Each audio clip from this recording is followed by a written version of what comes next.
Hello everybody. So now we are going to see how we can find out the information about the humid air, the information about the wet bulb temperature, the dew point, and all these, the enthalpies and all these things that we are interested in.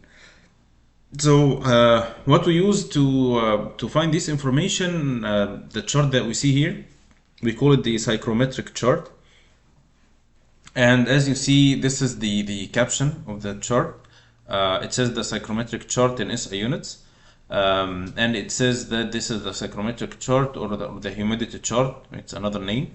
It's a chart that summarizes the several properties of gas vapor mixture, cross-plotted, providing concise compilation of the or a large quantity of physical property data. So this is all these lines that you see here are describing different things. Each group of lines describe one of the properties. I know it seems very weird in the beginning, but when we take it part by part, things would be much easier to understand. So here you have on the x-axis, it says the dry bulb temperature. So it starts from negative 10 degrees Celsius, of course it's in Celsius, up to 55 degrees Celsius.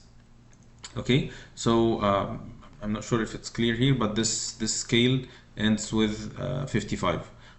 So this is the dry bulb temperature, which is the temperature when the bulb is dry, which is the normal temperature that we measure. In the y-axis, it says here, I think it's not clear in the video here, or I mean in the screen.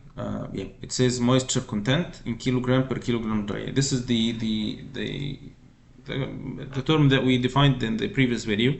So it's how many kilograms or grams of air, I mean of water per gram of or per kilogram of dry air.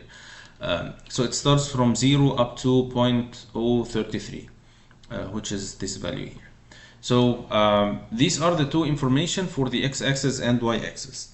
For the rest of the lines, let's take these gray lines that you see here.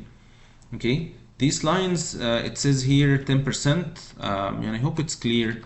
It says I mean these lines now. Okay, so it says 10%, 20%, 30, 40, 50. All the way up to 90%, then 100%, which is this line. It says the percent, which is the relative humidity. So, and we said the relative humidity is the partial pressure divided by the saturation pressure, which is the vapor pressure. So this is the relative humidity.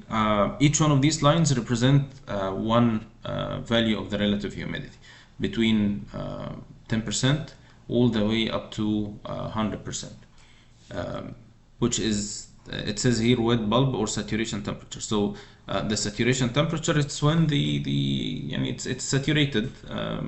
So this is the 100% line, or 100% relative humidity. This line as well represents the wet bulb temperature, which is this line here, the last line in this group. It is the wet bulb temperature.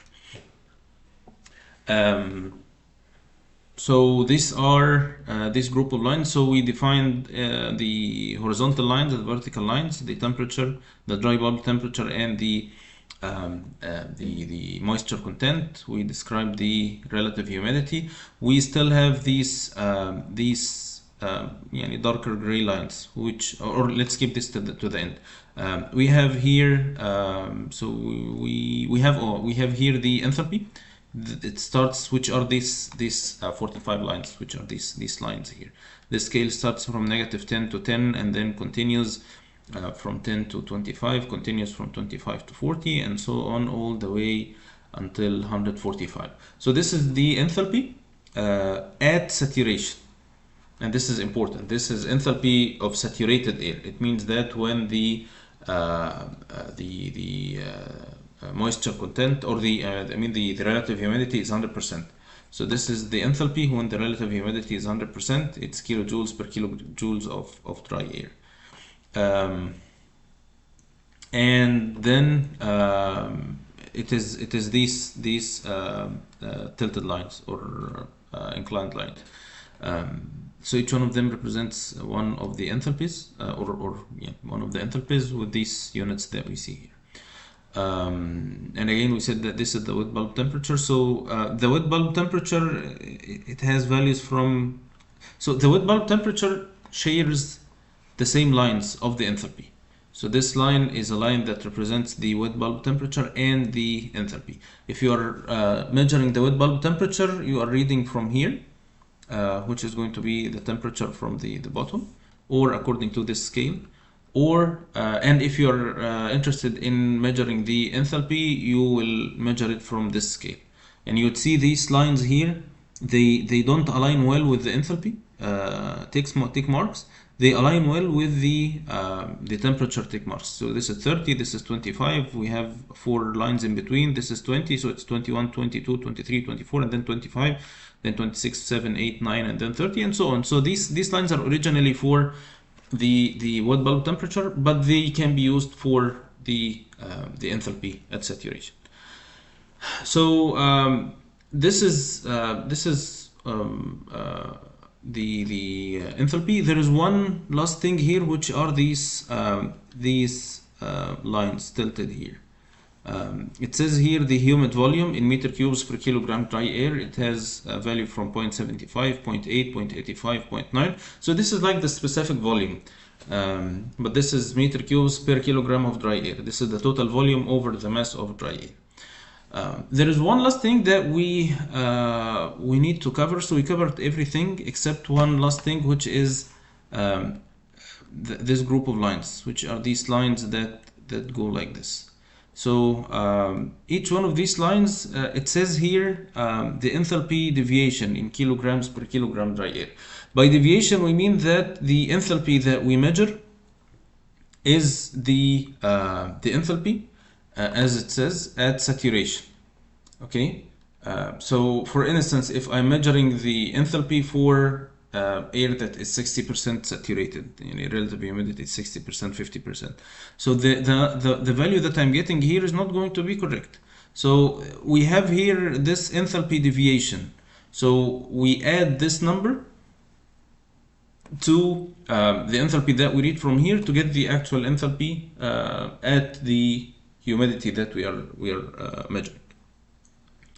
So this is everything. So now we understand the lines. We try to get everything in or well understood, and to understand why we have all these things together. So how can I use the chart? You can use the chart by defining a point on the chart. So if you want to define a point on the chart, you need 2 information. You can use the dry bulb temperature and the moisture content, X and Y. We can use the dry bulb temperature and the relative humidity. You can use the dry bulb temperature and the specific volume, whatever 2 informations that you know. You can get the intersection of these 2 points, and from these two points we can find, or from this point we can find the rest of the information.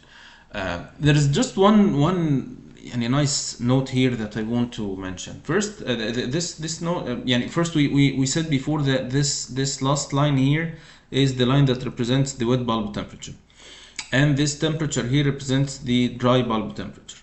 So for instance, if I have a point here, let's say at 25 degrees Celsius, and let's say here, okay, so for this point we can find this is the dry bulb temperature is 25, but for this point here, the wet bulb temperature is going to be 21. So the ambient temperature or the outer temperature is 25, but we can reach temperature of 21 if we put the wet tissue around the bulb of the thermometer. So this is the wet bulb temperature. So this is a good thing that we can do to get the wet bulb temperature by the knowledge of dry bulb temperature and the humidity. What I want to say here is that, let's say I have water or air that is saturated with water. So the relative humidity is 100%, which is this line, and the temperature, let's say, is 20 degrees. So this is the dry bulb temperature. You'll find that the wet bulb temperature is also 20 degrees. So this is something that it's very expected. If the humidity is 100%, water will not evaporate. And we said that this wet bulb temperature is less than the dry bulb temperature because of the evaporative cooling. Water evaporates and it absorbs the heat from the bulb. So if the humidity is 100%, water cannot evaporate. There is no place for the water to go because air is already saturated. So the wet bulb temperature and dry bulb temperature are equal in this condition if the humidity is 100 or the relative humidity is 100%. We have another chart which is almost the same.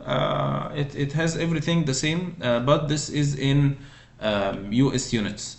So you will have the temperature is in Fahrenheit, the pressure is in atmosphere, and the units of the enthalpy are BTU per pound of dry air. You will have here the moisture content as the pounds of the moisture per pound of dry air. You'll find here the humid volume. I'm not sure if it's clear, but it's foot cube per pound mass. So this is all in American units. One thing I forgot to mention in this part, which is the reference state. This is in the caption of the figure in the textbook. It says that the reference state for water, it's liquid at 0 degrees Celsius and 1 atmosphere. For dry air, it's 0 degrees Celsius and 1 atmosphere. This is for the enthalpy. We know that the enthalpy is measured according to or calculated with reference to a reference state. So this is the reference state for water, and this is the reference state for dry air. So this is this is something that we need to know. It's 0 Celsius for both, but it's liquid for water and gas for air. So this is the same chart, and we have everything is the same. This is the deviation from the enthalpy. It's in BTUs. This is the relative humidity, and this is the deviation. This is the wet bulb temperature. It's written here. Dew point or the saturation temperature. These are the three. This is the dry bulb temperature. This is the specific volume. It's in 14.5 cubic foot per of dry air. So per pound of dry air. So this is exactly the same thing, but this is in American units in case we need to use the American unit. So I'll stop here, and next time we will try to apply this in an example because this will make things much clearer. So I'll see you next time, inshallah. Goodbye.